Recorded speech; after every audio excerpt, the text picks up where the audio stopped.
Il était une fois un seigneur qui avait une jeune fille belle et douce. Il épousa en seconde noces une femme odieuse. Elle avait déjà 2 filles qui lui ressemblaient beaucoup et elle ne supportait pas sa belle-fille. Elle la chargea des tâches les plus dures dans la maison. Un beau jour, le fils du roi donna un bal auquel il invita toute la noblesse. Les sœurs ravies ne s'occupèrent plus que de robes et de coiffures. Moi, je mettrai ma robe rose. Moi, je mettrai mon manteau de satin doré. Elles appelèrent Cendrillon pour qu'elle les coiffe. Et comme elle était bonne, elle le fit parfaitement. Mais lorsqu'elles furent parties, elle se mit à pleurer. Sa marraine arriva et lui demanda ce qui la chagrinait. Je voudrais... Mais elle pleurait si fort qu'elle ne put achever. Tu voudrais aller au bal? Oui.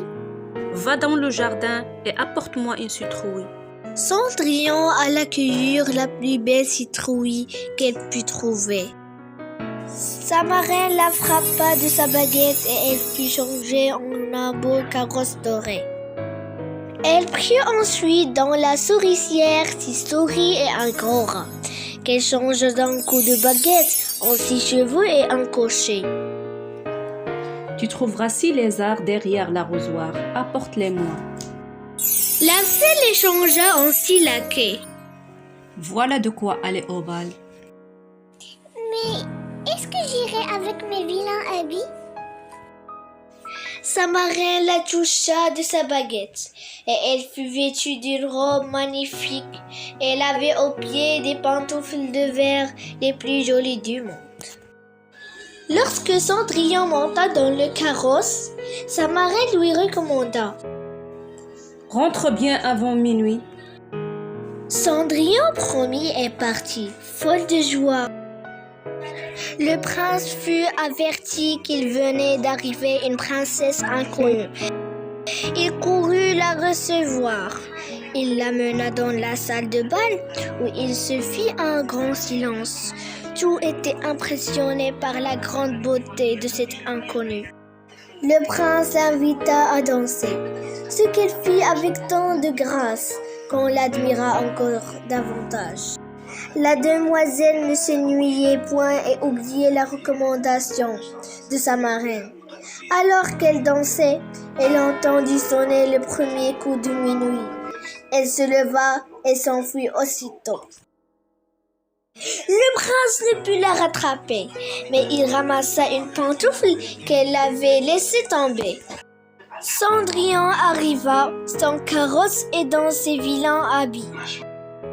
Lorsque ses sœurs revinrent du bal, elle leur demanda si la belle dame y était.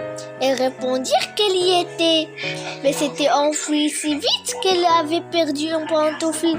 Le prince l'avait ramassée et regardait tout le reste du bal. Assurément, il était amoureux de la belle inconnue. Peu après, le prince fit publier qu'il épouserait celle qui pourrait enfiler la pantoufle. On l'essayait aux princesses, aux duchesses, puis à toute la cour, mais inutilement. On vint également la faire essayer aux 2 sœurs, mais elle ne put y entrer le pied. Cendrillon, qui le regardait, osa demander si elle pouvait essayer. Ses sœurs se moquèrent, mais le gentilhomme qui faisait l'essai trouva Cendrillon fort belle. Et approchant la pantoufle du pied de Cendrillon, il vit qu'il y entrait sans peine.